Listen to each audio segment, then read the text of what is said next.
C'est encore et toujours un réel plaisir de vous retrouver dans le cadre de votre magazine Semel chez vous. Messieurs, dames, bonjour et bienvenue. Aujourd'hui, nous allons nous apaisantir sur quelques sujets d'actualité ici en République démocratique du Congo avec notre invité qui est déjà avec nous sur ces plateaux de Semel chez vous. Il s'agit notamment du son d'alarme de l'ECD, parti cher à Martin Fayulu Madidi, qui dénonce une première étape de l'opérationnalisation de la fraude électorale. Sur base de quoi évoque-t-il cela? Nous en parlerons. Ensuite, Kinshasa salue la levée de l'obligation de notification sur l'achat d'armes et de matériel militaire par le Conseil de sécurité des Nations Unies. Alors, plusieurs observateurs parlent d'une victoire diplomatique et politique de Félix-Antoine Tshisekedi Tshilombo. Est-ce que l'opposition congolaise partage-t-elle cette opinion? Ça également fera notre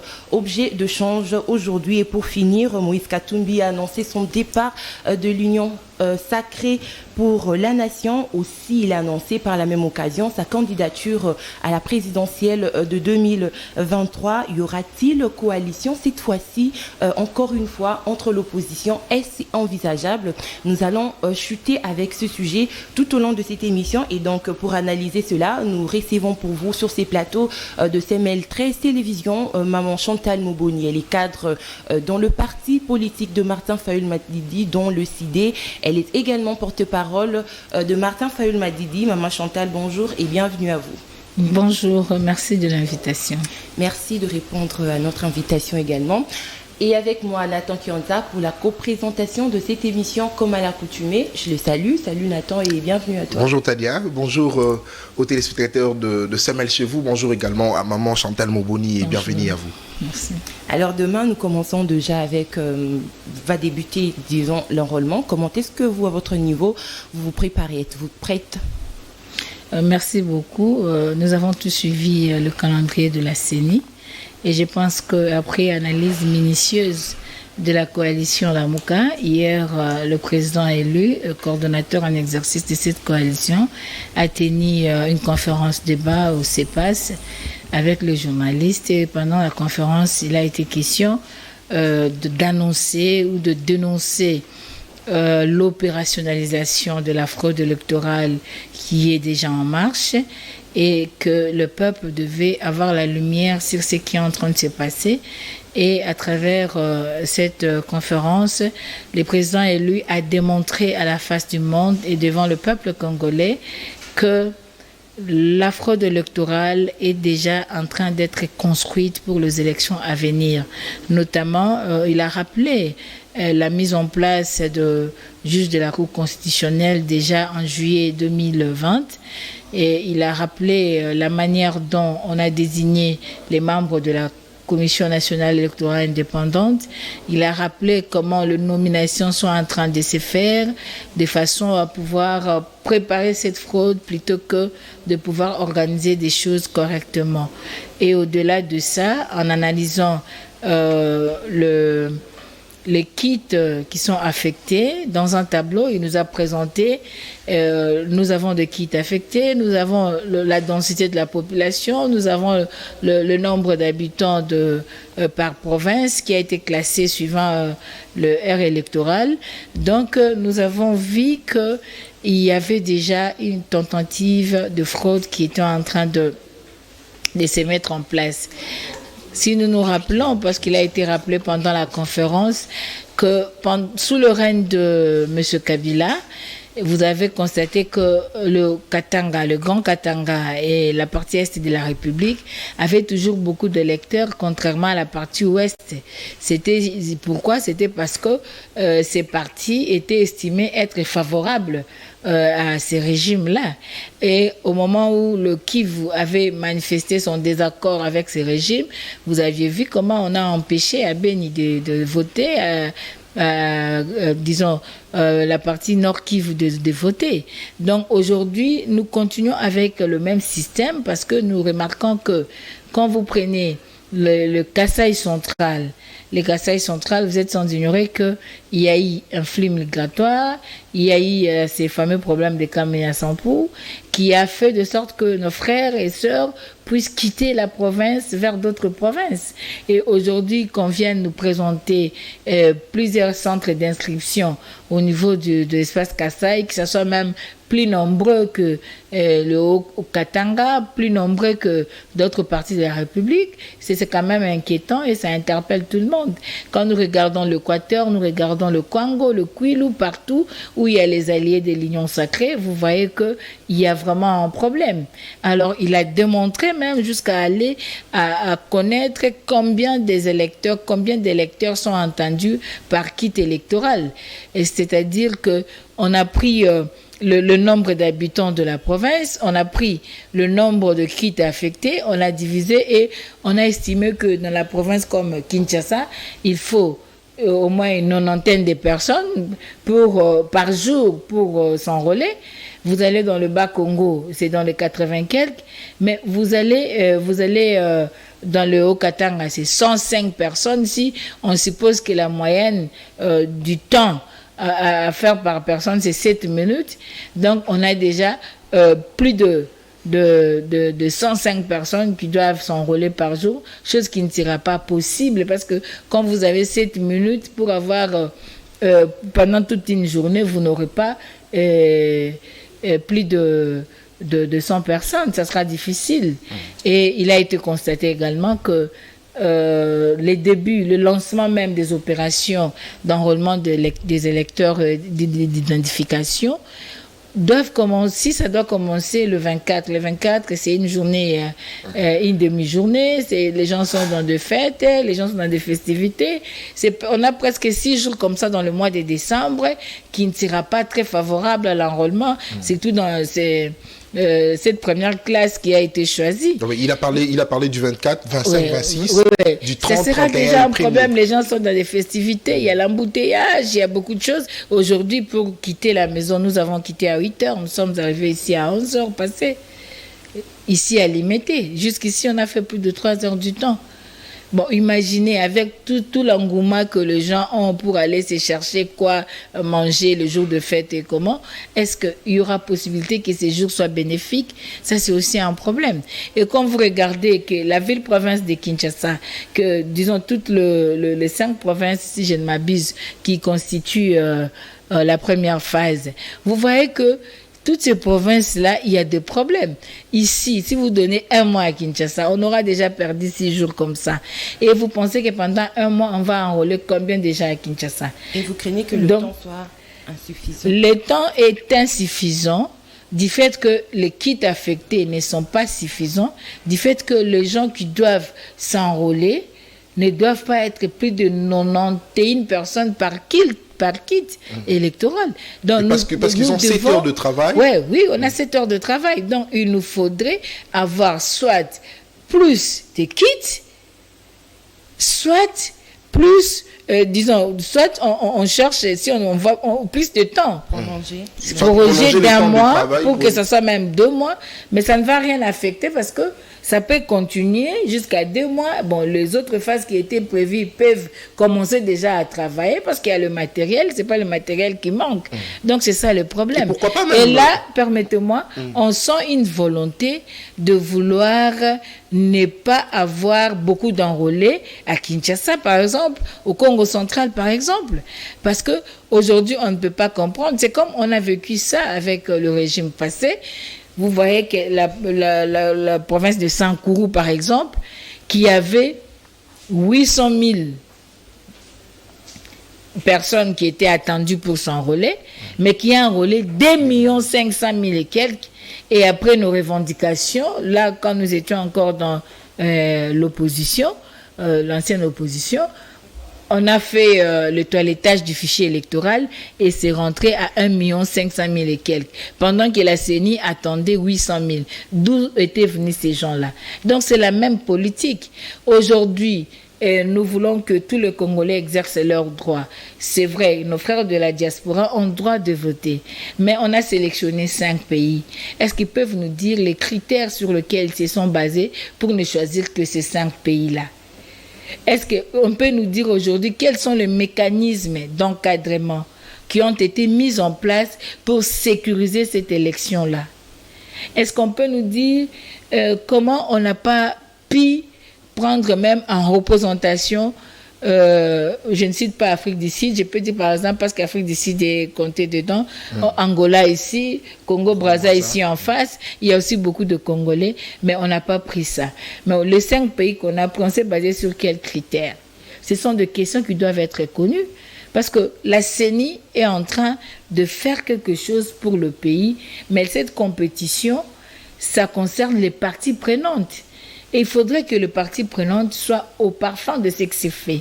Il faudrait que le partie prenante travaille en collaboration avec la CENI pour permettre à ce que nous ayons des résultats qui puissent permettre le décollage du pays. Mais la manière de travailler de cette CENI, la manière de faire les choses, nous démontre à suffisance qu'il y a une volonté manifeste de pouvoir, une fois de plus, voler la volonté du peuple.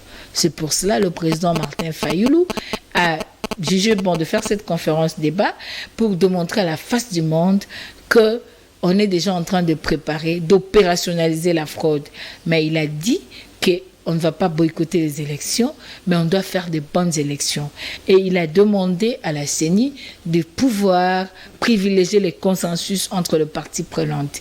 Parce qu'aujourd'hui, c'est comme si on était en train de faire quelque chose, des musiques, d'un clan politique, pour venir servir les autres. Et nous disons que ce n'est pas ça. Vous craignez que vous soyez victime ou que vous n'ayez pas à remporter ces élections au regard du tableau que vous venez de peindre? Premièrement, le bilan de ce régime est largement négatif. Il y a eu plus que de promesses que de réalisations. Le peuple est humilié, le pays est occupé, la vie est devenue chère, pas d'infrastructure de transport, pas de route, pas de train, pas de voie de communication qui soit favorable au développement du pays. Il y a le pouvoir d'achat du peuple en lambeaux. Aujourd'hui, le Congolais souffre. Le pays ne marche pas. Bunagana est sous occupation. Kiwanja sous occupation. Rutshuru sous occupation. Kwamutu ici, 2 problèmes. Et vous voyez l'inefficacité de l'État. Vous voyez l'incapacité à résoudre le problème du peuple. Il y a un problème de fourniture d'eau, de desserte en énergie électrique. Tout est problème.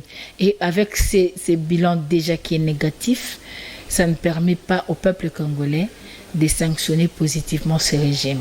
Et des deux, vous êtes sans ignorer qu'aujourd'hui, il n'y a pas plus populaire que le président Martin Fayulu. Le couple Martin Fayulu, le peuple congolais, vit au parfum, vit ensemble, en communion, en intimité jusqu'aujourd'hui. Et aujourd'hui, personne n'ignore que la population est engagée à sanctionner ces régimes en 2023. La population n'a pas oublié l'argent de RAM, la population n'a pas oublié les marchés centraux de Kinshasa, la population n'a pas oublié qu'elle a été abandonnée pendant le Covid. La population n'a pas oublié aujourd'hui que ces pouvoirs qui étaient jadis sous slogan « Peuple d'abord », c'est d'abord moi et mes amis d'abord. La population n'a pas oublié comment sa vie est désacralisée, comment la Constitution est violée du jour le jour. La population n'a rien oublié. Il n'y a pas de route, il n'y a rien, les peuples souffrent. Et nous pensons qu'aujourd'hui, madame, considérant tous ces éléments, on n'a pas peur des élections. On n'a pas peur des élections, on n'a pas peur d'échouer parce qu'on sait que nous avions gagné et que la population aujourd'hui est en intimité avec nous. Cette victoire est certaine parce que l'insuffisance de ces régimes, l'incapacité, l'incompétence à pouvoir gérer la nation comme une nation, à pouvoir protéger la dignité du peuple congolais est déjà à notre atout. Donc nous disons ceci que nous n'avons pas peur, mais nous voulons, conformément à la loi, que nous ayons de bonnes élections. On a besoin d'un développement durable, maman. On a besoin qu'aujourd'hui, on parle de l'environnement. On a besoin qu'aujourd'hui, vous nous appelez sur le plateau des télé pour parler, Maman Chantal, qu'est-ce que vous pensez de la jeunesse congolaise? Maman Chantal, que pensez-vous de la femme congolaise? Que pensez-vous de l'énergie aujourd'hui avec tout ce que nous connaissons, avec tout ce que nous avons comme richesse? Comment faire pour que nous puissions développer? Comment faire pour que nos jeunes se retrouvent dans le travail? Aujourd'hui, l'accès au travail, c'est un problème. Aujourd'hui, il n'y a pas de création d'emplois. Aujourd'hui, tout est en lambeau. Mais on pense aujourd'hui nous appeler sur le plateau de télé, parler développement et le développement durable. Mais cela ne peut se faire qu'avec la paix. Et cette paix a des exigences, dont la légitimité des animateurs et des institutions, la compétence du leadership, c'est important. Et aujourd'hui, cette paix a besoin que la souveraineté du peuple soit respectée, comme l'article 5 de la Constitution nous le dit. Donc aujourd'hui, nous devons tout faire pour que nous puissions réinstaurer la paix dans le pays. Nous devons tout faire pour nous permettre de parler développement. Nous avons de l'eau, nous avons la forêt, mais quelle est l'influence de l'État par rapport à la jeunesse pour que nos jeunes soient influencés à faire des études dans ces domaines-là, à devenir experts en ces domaines-là? Nous avons moi je connais un Congolais qui est tout le temps en dehors du pays parce qu'il est expert en matière de l'eau. Il est tout le temps au Sénégal, en Abidjan, partout il est en train de voyager. Il est sollicité à tout moment pour apporter son expertise ailleurs. Mais les jeunes sont ici. Comment nous, Congolais, on peut utiliser cette expertise et développer les Congos? Quand est-ce qu'on parlera de ça? Quand est-ce qu'on parlera de notre cobalt? Qu'est-ce que nous avons comme projet par rapport à cette électricité qui n'a pas beaucoup de dégâts, par rapport à notre coltan qui est en train d'être vendu? Les gens qui finissent à l'ISTA ici, nous avons des ingénieurs. Quelle est la politique que nous avons, nous, pour l'encadrement de cette jeunesse, pour propulser ces compétences? Mais toutes ces compétences sont éparpillées dans le monde, sont en fuite, ils vont développer d'autres pays, mais nous en souffrons. Pourquoi? Parce que nous n'arrivons pas à mettre le cadre qu'il faille pour permettre à ce que le pays décolle. C'est parce que nous ne voulons pas traiter avec notre diaspora pour pouvoir faire une synergie et canaliser ces compétences de façon à permettre à développer les pays. Donc nous pensons aujourd'hui, on n'a pas peur de ces élections, mais nous avons un devoir sacré, nous avons un devoir de protéger les choix du peuple, parce que la Constitution aujourd'hui, c'est la volonté du peuple qui a été votée au référendum.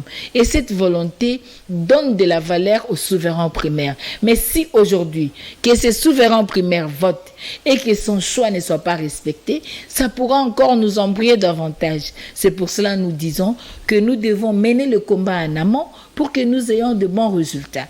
Et aujourd'hui, quand nous disons que la CENI, ce qu'elle est en train de faire, ça prépare la fraude, on n'a pas peur des élections, mais on le dit et on ne se laisse pas faire, on prend des précautions et on dit on va y aller, parce que vous savez, regardez un peu ce calendrier. La fois passée en 2018, il y avait 3 élections. L'élection présidentielle, les élections législatives nationales et provinciales. Regardez comment les gens ont souffert pour choisir 3 personnes le même jour. Aujourd'hui, on vous présente un calendrier avec 4 scrutins. Vous devez voter les conseillers communaux, tout ça. Et puis avant, Malou Malou paie à son âme, malgré qu'il y a eu fraude électorale, mais Malou Malou a démontré sa capacité intellectuelle, sa capacité, son expertise en matière électorale. Nous avons vu des campagnes de mobilisation, de sensibilisation, tout et le peuple s'était accaparé ce processus. Vous avez vu Malou Malou qui était pour parler avec des partis politiques, il y avait de règles de bonne conduite, il y avait tout. Même Nanga, malgré il a fait ce qu'il a fait en 2018, il y avait quand même cette sensibilisation. On commence l'enrôlement demain. Vous pouvez me dire, vous êtes journaliste, je ne vous interroge pas, mais je me pose la question. Vous connaissez dans quel centre d'inscription vous allez vous enrôler? À côté de chez vous, quel est le centre qui est là? Vous connaissez? On vous donne 1 mois. Les gens ne connaissent pas où ils doivent aller s'enrôler. Bon, honnêtement, moi, je n'ai pas encore vu. Hein. Honnêtement. Il y a quoi? Moi, je n'ai il n'y pas a encore rien qui s'est fait. Tout ça, c'est comment? Et puis, on choisit une période qui a tellement de bruit qui ne permettra pas à ce que les gens soient attentifs. Et comme ça, on va perdre le jour. Kinshasa aura moins d'enrôlés, avec le risque d'avoir peu de députés, parce que Kinshasa, c'est quand même les gens qui connaissent Monaclair, Baebi Makambu. Maintenant, on va aller à l'intérieur, là où les gens n'ont pas de radio, ou là où les gens ne regardent pas la télé, où les gens sont sous-informés, on va bourrer le nombre de gens, parce que là-bas, facilement, on peut faire la fraude. C'est le même système. Et donc, ce régime marche sur le pas du régime antérieur. Nous avions déjà dit, c'est la continuité du système passé, parce que vous avez vu, les systèmes passés étaient caractérisés par la corruption. Les systèmes passés étaient insouciants du peuple. Et c'est ce que nous vivons aujourd'hui. L'argent que procurait ce régime, c'était pour les animateurs des institutions. Et aujourd'hui, vous avez un budget qui a plus de 75% qui est affecté aux institutions. Aujourd'hui, on nous parle de la réduction de train de vie des institutions. Ce n'est qu'un slogan. Mais vous regardez que pendant ces régimes, les régimes passés, bien qu'on cherchait à réduire le train de vie des institutions, les députés avaient 7 000 $. Aujourd'hui, avec ces régimes qui se dit peuple d'abord, les députés ont 21 000 $ et le peuple est abandonné. Et dites-moi un peu, pendant cette législature, est-ce qu'il y a une loi qui puisse permettre à ce que les social du peuple puissent s'améliorer? Est-ce qu'il y a une loi qui a tenu compte de la population? Toutes les lois qui ont été votées là-bas, ce sont des lois qui ont été taillées sur mesure en faveur de politique, jusqu'à rendre les députés, les électeurs libres. Et aujourd'hui, ça coûte au pays, jusqu'à consacrer la transhumance politique. Alors, vous dénoncez la fraude électorale, mais vous appelez quand même la population à ne pas boycotter les élections. La population ne doit pas boycotter les élections. Justement, parce que nous disons... Les mécanismes que vous comptez alors mettre en place pour éradiquer la fraude, de sorte nous disons, transparentes, crédibles. Nous ne sommes pas un parti ou une coalition qui va prendre des armes. Nous travaillons par des moyens légaux qui sont reconnus dans la Constitution. Nous ne pouvons pas avoir le sang dans nos mains parce que nous en avons marre de la perte du sang au Congo. Nous avons besoin de la paix. Nous avons besoin que tout se passe normalement comme dans d'autres pays. Les pays africains ici, aujourd'hui, Ghana, c'est un pays africain. Allez à Accra aujourd'hui, vous allez constater que nous sommes plus loin. Loin d'être appelé une nation, d'être appelé un pays ou un État. Aujourd'hui, qui fait la loi? L'autorité de l'État est où? Ça, c'est un problème. Nous disons aujourd'hui, madame, nous n'allons pas boycotter. Parce que le préambule de notre Constitution est clair. La seule voie pour accéder au pouvoir, c'est les élections. Alors, pour chasser ces régimes, on doit aller aux élections. Mais nous voulons les bonnes élections, c'est dit au niveau de préambule, pour des élections démocratiques, libres et transparentes. C'est ce que nous voulons. Et c'est pourquoi nous nous battons. Donc, aujourd'hui, nous n'allons pas dire que nous n'allons pas aux élections. Nous encourageons la population d'aller s'enrôler, mais nous continuons à dire à la CENI que si elle continue dans ce qu'elle est en train de faire, elle va porter la conséquence de tout ce qui pourra arriver au Congo. Le président élu l'a dit hier. Elle va porter la conséquence. Parce qu'aujourd'hui, on n'a pas un seul coq qui doit chanter comme les autres auraient dit. Mais aujourd'hui, c'est une affaire communautaire, une affaire de la famille. Et il faudrait un conseil de famille. Nous allons aux élections. Nous voulons les élections. Vous donnez un calendrier qui est plus compliqué à la population. Il n'y a plus d'analphabètes. Il y a des gens qui n'ont pas utilisé cette machine. La fois passée, vous avez vu comment les gens venaient. Ils ne connaissent pas, fait pour moi. Mais qu'est-ce qui garantit que celui qui est là fera textuellement ce que la personne a dit? Ce sont des problèmes. Mais aujourd'hui, au lieu de 3 scrutins, on passe à 4 scrutins. Qu'est-ce qu'on a fait entre-temps par rapport à la population pour améliorer la qualité ou l'accessibilité à cet instrument qui sera utilisé? Donc, il y a une volonté manifeste de ne pas souffrir. Il y a une opacité délibérée de continuer à faire des choses pour ne pas permettre au peuple congolais de jouir de ce droit constitutionnel. Et c'est, nous disons que ce n'est pas normal. Mais nous encourageons toute la population de s'enrôler. Parce que si vous ne vous enrôlez pas, il y aura d'autres personnes qui vont s'enrôler à votre place. Et ça sera tard de récupérer le Congo. Alors, Maman Chantal, j'ai eu également le réel plaisir de participer à cette conférence débat et je posais également ma question au président. Je suis très content pour ça.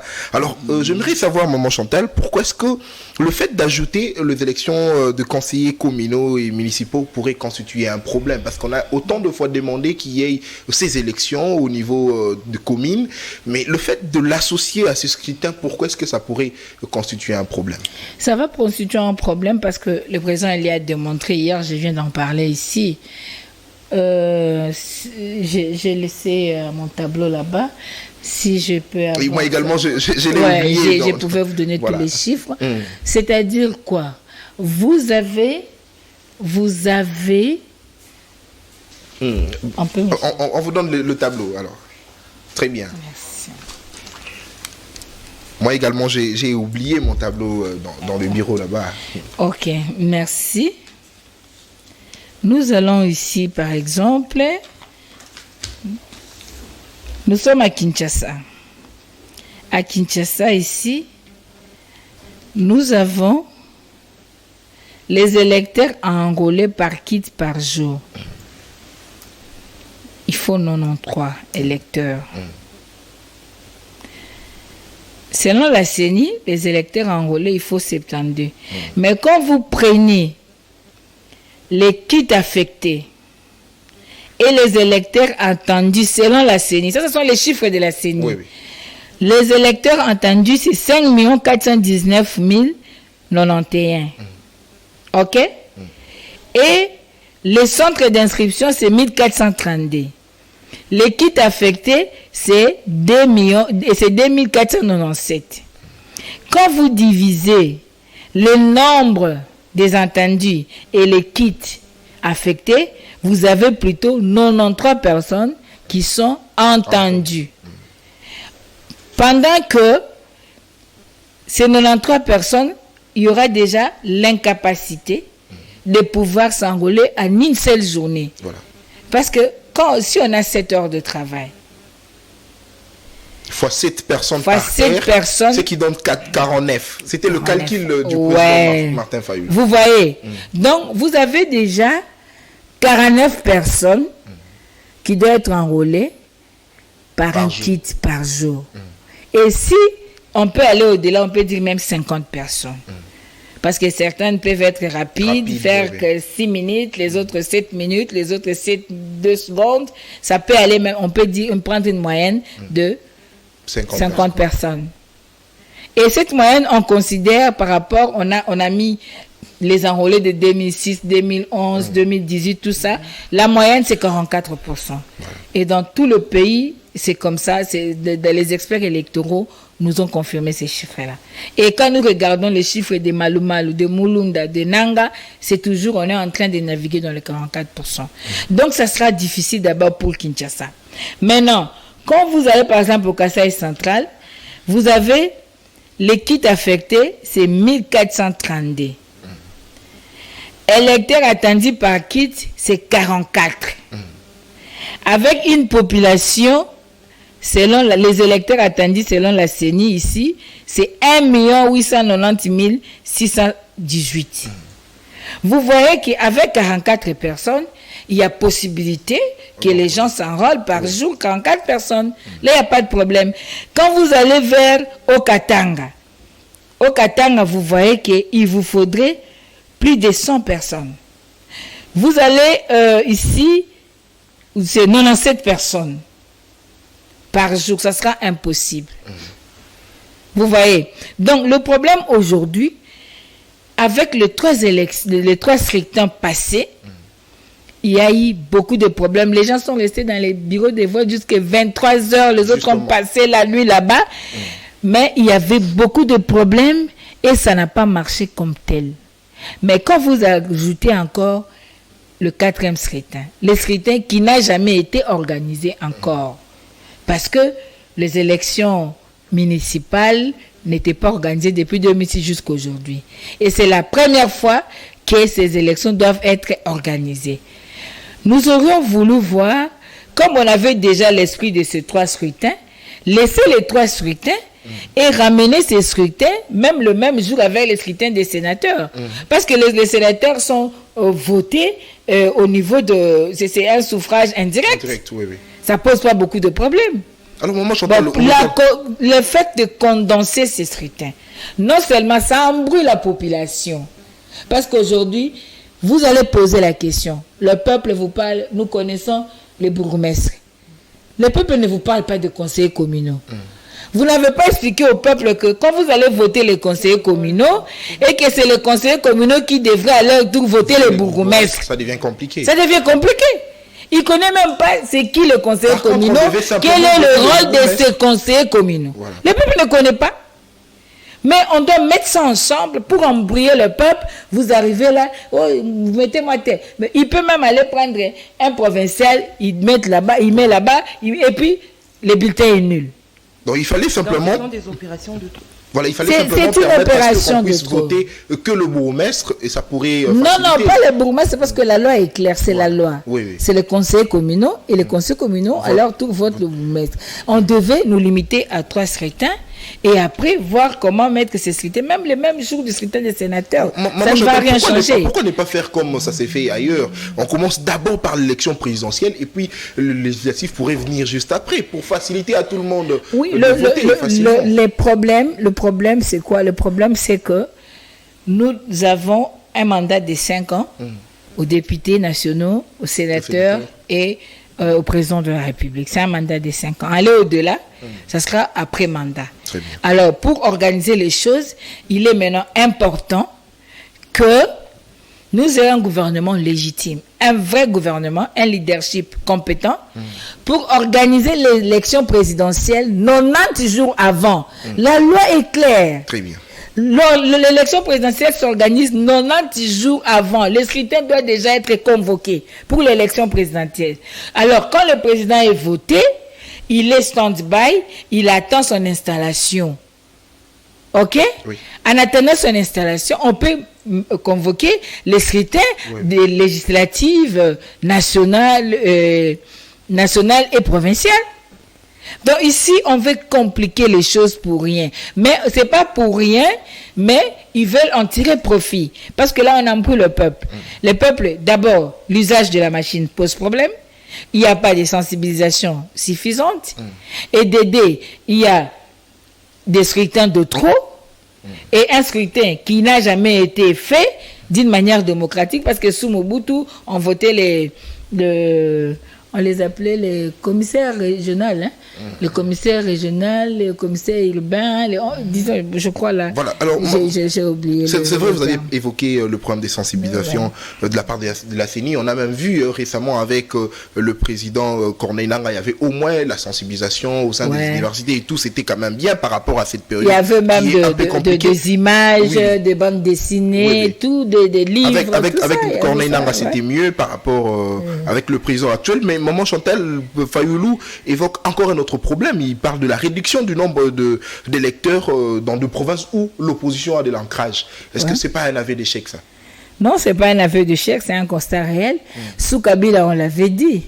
On gonflait la partie Est et on brandissait les clivages Est et Ouest. Voilà. Mais l'élection du président Martin Fayoulou a cassé ces clivages-là. Quand ils ont compris que Beni, Goma, tout partout là-bas, ils n'ont que le numéro 4. Qu'est-ce qu'ils ont fait? Ils ont privé, empêché à ces gens de voter. Mais ces gens ont organisé quand même le vote de leur façon, sous la coordination de Monisco, justement, qui avait eu beaucoup de voix. C'est le président Fayoulou, parce qu'ils ont compris. Donc le problème aujourd'hui, c'est le même système qui continue. Ici, on gonfle, on donne beaucoup de kits dans l'espace Kassai, beaucoup de centres d'inscription, pendant que nous savons qu'il y a eu un mouvement d'exode que personne ne sans ignorer. Justement. Il y a eu ces problèmes de Kamina Sambou qui a fait fuir nos frères et sœurs. La famine a fait fuir la famine. Oui, beaucoup de choses. Donc aujourd'hui, quand on nous donne plus de centres d'inscription là-bas, on part au Kwango, on vous donne plus de centres d'inscription, plus que Congo central, plus que ailleurs. Vous allez Nord Kivu, vous avez 1663 kits affectés avec une population de 4 735 866. Mais vous allez ici, je prends seulement espace Kassai central, vous avez avec une population de 1 million, vous comprenez? Kivu, c'est 4 millions. Population de 1 890 000, vous avez 1432 kits. Donc, entre 4 735 866 électeurs et 1 890 618 électeurs, la différence des kits, c'est 200. C'est normal? Très bien. Alors, Maman Chantal, dernière question pour laisser la parole à Madame Tania pour passer la deuxième thématique de cette émission.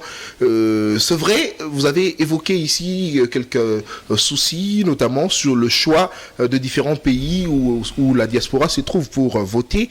Mais, Maman Chantal, est-ce que vous ne pensez pas que c'est une première expérience? Pourquoi ne pas y aller ainsi, donner la chance à la diaspora, voter, et puis voir ce qui n'a pas marché pour réparer la prochaine fois, pour que tout soit fait dans le respect, dans l'ordre, justement.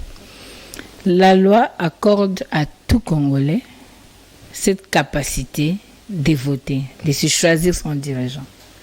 C'est dans la loi. OK? Pouvez-vous me dire, vous êtes journaliste d'investigation, sur base de quelle loi on a sélectionné les pays? Pouvez-vous me le dire? En fonction de quels critères on a sélectionné? Parce que si la diaspora doit voter, c'est toute la diaspora. Mais si il faut sélectionner, parce qu'ils ont sélectionné, les critères doivent être objectifs. Très bien. Et doivent être connus. Et les Congolais qui sont dans ces autres pays-là n'ont pas le même droit. Bon, ici, on vous parle du fameux problème des nationalités. Et certains Congolais qui auraient déjà des nationalités américaines, canadiennes et consorts, vont-ils voter? Quels sont les mécanismes mis en place pour l'encadrement de ça? C'est ce que nous disons. Nous ne refusons pas que la diaspora vote. C'est son droit. Elle doit voter. Mais que la diaspora congolaise dans son entièreté vote. Mais s'il faut sélectionner, dites-nous quels sont les critères qui vous ont servi à faire cette sélection. Très bien. Et les autres membres de la diaspora vont comprendre que si nous, on n'a pas voté, c'est à cause de ça. Alors, prochainement, on va voter. Merci. Alors, mesdames, messieurs, vous êtes en train de suivre CML chez vous, une émission interactive, c'est-à-dire que si vous voulez interagir en ces moments avec nous, n'hésitez surtout pas de nous envoyer vos messages au numéro qui est déjà affiché au bas de vos écrans. Vous savez, le Conseil de sécurité des Nations Unies a levé la mesure de notification sur l'achat d'armes et de matériel militaire. Alors, plusieurs observateurs estiment que cela est une victoire diplomatique et politique du président Félix-Antoine Tshisekedi Tshilombo. Nous allons à présent savoir qu'en pense l'opposition congolaise à ces sujets. Je reviens vers vous, Maman Chantal. Quelle est déjà votre réaction après avoir appris que la levée de l'embargo a été faite? Merci beaucoup. Je commencerai par féliciter le peuple congolais. Parce que... ne pas féliciter la diplomatie du chef de l'État. Permettez-moi de parler. Allez-y, ne me mettez pas le mot dans la bouche. Allez-y. Je félicite d'abord le peuple congolais parce que le peuple congolais a fait une pression populaire. Très bien. Le peuple congolais a été dans toutes les rues du pays, à Goma, à Bukavu, à Kinshasa, partout, à Kisangani, pour dire que assez avec ces théâtres de Kagame et ses complices, nous voulons à ce que nos FARDC se battent. Nous sommes derrière nos FARDC. Vous n'avez pas vu les calicots à Goma, à Kisangani, partout, où les Congolais disaient, si vous êtes incapables de collaborer franchement avec nous, nous appelons à ce que Poutine, que la Russie nous vienne en aide. Ça, c'est un danger pour la communauté internationale. Ça, c'est un danger pour l'Europe. Mais la communauté européenne, disons, internationale, a entendu cela. Le peuple a dit, on en a marre, on en a ras-le-bol. Aujourd'hui, si vous pensez que vous devez continuer ainsi, nous pensons qu'il faut nous diriger vers une autre direction. Et ça fait peur. Vous avez vu combien de fois le président Martin Fayulu a parlé de ces problèmes? Il a fait une tournée en dehors du pays. Il a parlé de ces problèmes. Et aujourd'hui, vous voulez me parler de la diplomatie qui a gagné. Mais ça, c'est grave. Parce que si la diplomatie avait gagné, que font les M23 jusqu'aujourd'hui au Congo? Bunagana est aujourd'hui occupé comment? Comment Kiwanja, Rutshuru est occupé jusqu'à ces jours? Ils sont occupés pourquoi? Pourquoi à Kwamutu, il n'y a plus de paix? S'il y avait la diplomatie, quand l'Union européenne a demandé à ce que les M23 quittent le 25 novembre plus tard, sinon la force régionale aurait usé de la force, les M23 seraient partis. Mais aujourd'hui, ça fait combien de temps? Ils sont là après le 25 novembre, nous sommes aujourd'hui. C'est un mois passé. Qu'est-ce que la force soi-disant régionale a fait? Rien. Si la diplomatie avait marché, comment Blinken, le secrétaire d'État américain, devait écrire officiellement pour dire à la RDC de tout faire pour enlever le discours de la haine contre le Rwanda? Ça, c'est une réussite diplomatique? Est-ce que la RDC tient un discours de la haine contre le Rwanda? Ou bien c'est la RDC qui est agressée?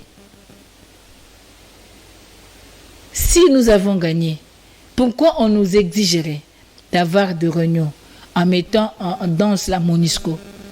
Que ces réunions soient faites d'une façon qui n'a jamais été officiellement communiquée pour parler de cette histoire de l'insécurité à l'Est. Parce que la population a voulu à ce que nous ayons la paix qui vienne de nos défenses, de notre défense, de nos militaires, avec l'appui de la population. Mais aujourd'hui, la communauté internationale a vu que la pression, elle est tellement forte, le peuple est décidé, le peuple et la résistance ont fait de sorte que ces pouvoirs reconnaissent ouvertement aujourd'hui que c'est le Rwanda qui agresse le Congo. Avant, les gens ne citaient pas le Rwanda, ils ne citaient pas Kagame, mais la force des choses a démontré, le peuple a démontré que je suis souverain, c'est mon pays, je me bats pour ça, et ça a obligé ces régimes de dénoncer ces M23, même s'il les a appelés des terroristes, parce qu'ils sont agresseurs. Donc aujourd'hui, qu'on puisse nous dire, qu'on puisse lever cette notification pour achat des armes, c'est la victoire du peuple. C'est pas la victoire, il n'y a pas de diplomatie. S'il y avait une bonne diplomatie aujourd'hui, la RDC ne serait pas à genoux comme ça. La RDC ne sous-traiterait pas sa sécurité. C'est pas la force régionale qui va combattre pour nous. C'est nos FARDC qui doivent combattre. C'est ce que veut le peuple congolais aujourd'hui. Donc, on peut avoir aussi la permission d'acheter les armes. Parce qu'on avait l'argent, qu'on a envoyé à nos militaires. Mais ça a pris un autre chemin. Parce qu'il y avait de la nourriture qu'on avait envoyée à nos militaires. Vous n'avez pas entendu la commission de défense et sécurité? Vous n'avez pas entendu le point de presse de l'honorable Jean-Baptiste Kassé, quoi? Il a démontré que 74 millions seraient sortis pour l'état de siège, mais il n'y a pas 20% qui est arrivé à destination. Maintenant, on peut acheter les armes, mais est-ce que ça va atteindre nos FARDC? Bon, parce qu'aujourd'hui, le président burundais nous dit qu'eux vont rester jusqu'à ce que la RDC ait une armée et une police. Maintenant, que nous achetions ces armes, qui vont le gérer? Ça sera à nos FARDC ou à cette force soi-disant régionale, laquelle pour nous constitue un danger pour la République, parce qu'elle est composée des agresseurs du Congo. Donc nous pensons aujourd'hui, il est impérieux de lever l'état de siège, de quitter le EAC, de s'investir dans nos forces de défense et sécurité, que la population continue à faire pression, que la population demeure vigilante pour nous permettre à ce que nous puissions réinstaurer la paix dans notre pays, et pas une trêve, mais une paix durable. Alors, Maman Chantal, la population également avait demandé le départ de la MONUSCO. C'est vrai, le gouvernement parlait d'un départ progressif de la MONUSCO. Également, la population avait soutenu cela. Est-ce que vous pensez qu'aujourd'hui, voir le Conseil supérieur le Conseil de sécurité des Nations Unies renouveler d'une année le mandat de la MONUSCO, c'est un échec, c'est vis-à-vis de ce que pensaient justement les autorités congolaises, également la population? C'est ça la faiblesse de la diplomatie. Ce sont des éléments qui enrichissent cet état de faiblesse. Parce que la population ne veut plus. Parce que 25 ans après, le bilan est mitigé. Cherchons une alternative. C'est pourquoi le président Martin Fayulu a proposé l'ONUC, une organisation des Nations Unies au Congo, avec une mission spécifique de la défense de l'intégrité territoriale. Une mission spécifique de rétablir l'autorité de l'État ensemble avec les institutions de la République. Mais aujourd'hui, que le bilan négatif, si et seulement si on était diplomate, on devait parler de ce problème, on devait discuter de ça de façon que nous puissions avoir une solution contestée. Même quand nous parlons aujourd'hui de la levée de cette mesure de notification, je félicite aussi la France, parce que c'est la France qui a apporté la résolution. Justement. Mais n'oubliez pas que les Congolais de la diaspora ont fait de marches, ont fait de pression, ils ont déposé des mémos, ils ont tout fait. Et si nous disons la victoire des Congolais, ce n'est pas un péché. Parce que les Congolais se sont battus et aujourd'hui, la France a compris que les Congolais se sont dit, nous qui sommes un grand pays francophone, vous êtes en train de nous marginaliser en privilégiant un pays qui a déjà changé sa direction et que la représentante de cette organisation puisse tenir des propos humiliants contre la RDC. Nous ne sommes pas d'accord. Il y a même des députés qui ont fait des déclarations ici par rapport à la francophonie. Il y a la diaspora qui a fait des déclarations. Il y a des politiques qui se sont insurgés, parmi lesquels j'ai aussi parlé. Donc, pour dire que la France a vu l'importance de la RDC par rapport à son pays, il était important qu'il puisse s'impliquer parce qu'aujourd'hui, si la RDC tourne le dos, ça sera plus dangereux. Où est-ce qu'il va écouler ces produits? Et n'oubliez pas, la France aussi, en défendant cette résolution, elle a aussi un marché pour écouler ses avions de guerre. Justement. Alors, nous sommes à la fin de notre émission. Petit à petit, mais sûrement, nous y sommes arrivés. Une dernière question. Le peuple veut que les FARDC se prennent en charge, combattent seuls. Et aujourd'hui, nous avons cette décision selon laquelle la levée de l'obligation de notification a été levée, accordée. Voilà. Est-ce que vous ne pensez pas que c'est déjà un pas vers une victoire? Nous félicitons la levée, nous en sommes fiers et contents, mais le problème, ce n'est pas seulement ça, c'est un tout. Vous pouvez avoir la nourriture, pour manger, il faut la préparer. Justement. Pour la préparer, il faut la main-d'œuvre. Vous pouvez avoir la main-d'œuvre, mais il faut les ustensiles, il faut les épices. C'est un tout. Nos militaires, quelles sont leurs conditions? Il faut arranger. Nous aurons l'armement, oui. Quelle est la mentalité? On achète les armes pour protéger les fauteuils ou pour protéger les pays? Comment ça sera géré? Quels sont les mécanismes que nous mettons en place pour permettre à ce que les infiltrés ne prennent pas ces armes? Parce qu'on a vu des rapports ici qui est quelque chose qui serait destiné au front pour nos militaires a pris une autre route. Mais si ces armes viennent pour ravitailler l'ennemi, est-ce qu'on aura la paix? Non, il faut des mécanismes. Voilà la quintessence de réforme dont question. Il faut de réformes. Il faut un leadership compétent. Il faut la vigilance populaire. Il faudrait que nous, politiques, ayons l'amour de la patrie. Il faudrait que nous, peuple congolais, exerçons l'article 63 qui demande à tout Congolais, qui dit que tout Congolais a le droit et le devoir sacré de défendre l'intégrité du territoire national. Il faut protéger cet armement. Si vous l'achetez, il faut le protéger parce que ça va nous aider à restaurer l'autorité de l'État et à mettre la paix dans le pays.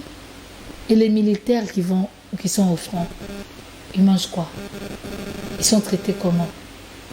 Les veuves militaires, les enfants militaires, les camps, nos camps ici sont comment? après avoir détourné plus de 660 millions de 100 jours, 557 millions de maisons préfabriquées. Aujourd'hui, quelles sont les conditions de logistique, de logement, de transport, des infrastructures scolaires, sanitaires pour nos militaires?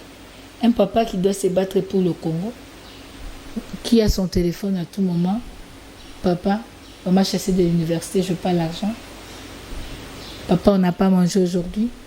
Le moral sera comment? Que faisons-nous pour le moral des militaires? C'est un tout. Nous devons tous être dans la danse. Soutenir aussi nos frères de sœurs pour que tout aille mieux. Et nous refusons des négociations qui débouchent à des infiltrés, à des intégrations qui nous causent des problèmes. Nous voulons que nos FARDC se battent. Nous voulons que la soi-disant armée régionale, que chacune de ces armées rentre chez elle. Merci beaucoup. Alors nous sommes pratiquement à la fin de cette émission. C'est mais chez vous, un mot de la fin et on va boucler là-bas. Le mot de la fin, je me dis que je vois tout le Congolais sortir, chercher à s'acheter du pain. Et j'ai vu une maman hier qui m'a dit, maman, moi à partir du 2 janvier, je commence à faire ma caisse pour la fin de l'année. Parce que je ne veux pas que quand je verrai les enfants de voisins, que mes enfants aient du souci. Moi, je risque d'avoir les AVC. Moi, j'ai dit oui, la culture, elle est bonne d'épargner, mais la raison de l'épargne, c'est ce qui pose problème. Si vous épargnez pour vous engager dans un projet quelconque, dans un petit commerce ou quoi, ou bien dans quelque chose qui puisse vous aider, c'est mieux. Mais vous vous engagez uniquement parce qu'il faut fêter. Bon, vous êtes libre. Mais je voulais rappeler seulement à la population congolaise que le 25 janvier aura 24 heures, le 1er janvier aura 24 heures. C'est un jour comme tous les autres jours. Mais n'oubliez pas que si le doigt a un problème, c'est tout le corps qui en souffre. Si les pieds ont un problème, c'est tout le corps qui en souffre. Si les bras ont un problème, c'est tout le corps qui en souffre. Tu peux fêter, tu peux boire, tu peux te dire que oui, j'ai la vie. Mais n'oublie pas qu'il y a plus de 10 millions de morts. N'oublie pas qu'à Bunagana, les gens souffrent. N'oublie pas qu'à Kwamutu, les gens vident les milieux. N'oublie pas qu'à Ituri, aujourd'hui, il y a des gens qui sont déportés, il y a des gens qui sont tués, il y a des gens qui souffrent, il y a des gens qui sont punis, qui sont traités plus que même pendant la traite négrière. Il ne faut pas oublier. Donc, le pays est en danger. Nos frères et sœurs souffrent. Je n'interdis à personne de fêter. Certains m'ont dit que maman, Mkizaka Bongo, Bamsuba Osteka, Bamsuba Olela. Mais moi, je veux pour cette fois-ci que le Congolais se dise Mokilezaka Bongo pour la bateau Bazanka Bolingwamboka. Pour ce matin, ils n'ont pas voisin, ils ont musique, ils ont fête. Ils ont liberté. Mais, Mokolo Rosoyo, ce voisin a musique. Au Bengemte Mamabe, j'aimerais seulement appeler la conscience. Lia, Mela, Bina Saloyo Lingyoza libre. Mais kobosa na teke Congo ya na bitumba. Kobosa na teke bana ya kiwanja bazo tangisa makila. Kobosa na te bana ruchuru bazo lela. Bana Ituri ba olela Jugu Mombasa. Babaza ko lela Mambasa, je crois la sala mine confusion Mambasa. Bazo lela. Kobosa na te bana Mahagi ba olela. Bana Butembo bazo lela. N'oublie jamais ça. Les gens meurent. Bamsusu bazo enlever bango, bamsusu ba oboma bango, ba innocent ba croupir na prison. Na ebité maman na kanisi o ekoza émission auto clôturer nango na 6/13 ba émission na ngai ya 2022. Na ngaki na dédié émission oyo na ba artiste musicien. Oyo bakangi bango po ba lobby vérité. O ba yembi na omona ba idengo ba croupir na prison. Nazo mona ba artiste conscient oyo bazokroupir na prison. Nazomona bana mouvement citoyen oyo bazokroupir na ba prison. Nazomona bana ya ba jeune ya ba parti politique oyo bazokroupir na prison pona lukaka Congo za malamu. Bana mboka tous ensemble, tous des cœurs. Na souhaité bino meilleur vie. Même bisika bozali, nzamba zana bino. Toyebi que mbula ezoya ezambula renaissance à Congo, ezambula sika. Bobung selikiate. Congo ebonga. Congo ekobonga et puis eza kalate. Congo ezamboka elaka. Merci. Makambo esama na Congo eza makambo elekela maele ya bato.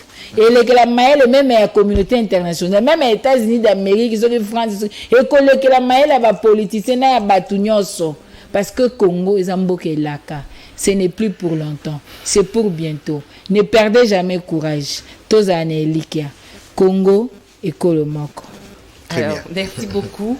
Congo et Lokomoko, vous l'avez certainement compris. Avec moi, Nathan Kionda, pour la co-présentation de cette émission. Et voilà que nous sommes à la fin. Je lui dis merci également. Merci beaucoup, Tania. Et merci à Maman Chantal de nous avoir accompagnés tout au long de cette année 2022. Et c'est la dernière émission, vous l'avez dit, pour cette année. Ouais, merci. Donc, rendez-vous 2023. Et j'ai oublié de dire merci à nos téléspectateurs. Mboko Bolandara Bisson Kognos na 6013. Bolandaka Maman Chantal chaque vendredi na 6013.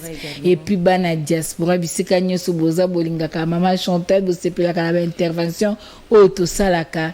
Vraiment dans la 6013. Tolebisibino. Bye pour na 2022. Na Ngolo Nzambe. Na Kombo Yesu.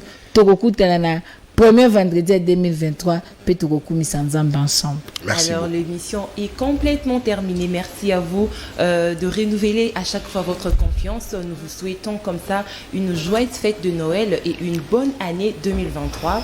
D'ici là, portez-vous bien. Au revoir.